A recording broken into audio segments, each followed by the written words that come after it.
புல்வாமா தாக்குதலை பற்றி யாருமே பேசலை, ஆனால் நீங்கள் பேசியிருக்கீங்க பிரதர் அப்படின்னு சொல்லி அனீஷ் ஃபாத்திமா அக்கா வந்து எனக்கு கமெண்ட் பண்ணியிருக்காங்க.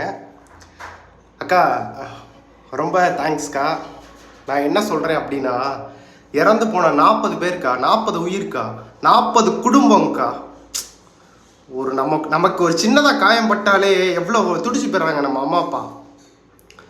2019 பிப்ரவரி 14 புல்வாமா தாக்குதலில் 40 வீரர்கள்க்கா உயிரிழந்திருக்காங்கக்கா.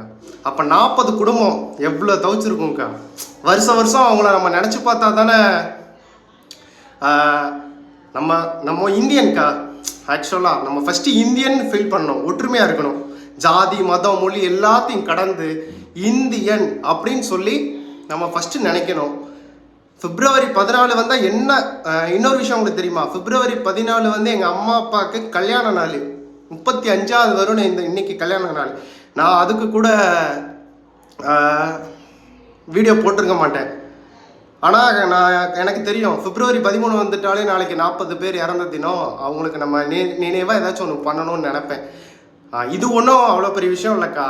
எனக்கு அவங்கள பற்றி பேசணும்னு தோணுச்சு, அவங்கள நினைப்பேன். இப்போ தெரியாத ஒரு 4 பேர் நான் சொன்னதை வச்சு தெரிஞ்சுக்கிடுவாங்க. ஒரு 300 வியூஸ் போச்சுன்னா பரவாயில்லையே, 300 பேர் நான் சொன்ன கருத்தை கேட்பாங்களே, எனக்கு அந்த விஷயம் போதும்க்கா. நான் ரொம்ப பெருமைப்பட்டுக்கிறேன். ஏன்னா 3 வேளை நம்ம சாப்பிட்றோம், 3 வேளை சாப்பிட்றோம். ஒரு வேளை சாப்பிட மறந்துருக்குமா? சாப்பாடு வேணாம் தான் சொல்லுவோம், மறக்க மாட்டோம். அதே மாதிரி தான் வருஷம் அவங்களோட நினைவுனால நம்ம வெறும் ஒரே ஒரு நிமிஷம் நம்ம நினைவு கூர்ந்து பார்த்தாலே போதுங்க்கா.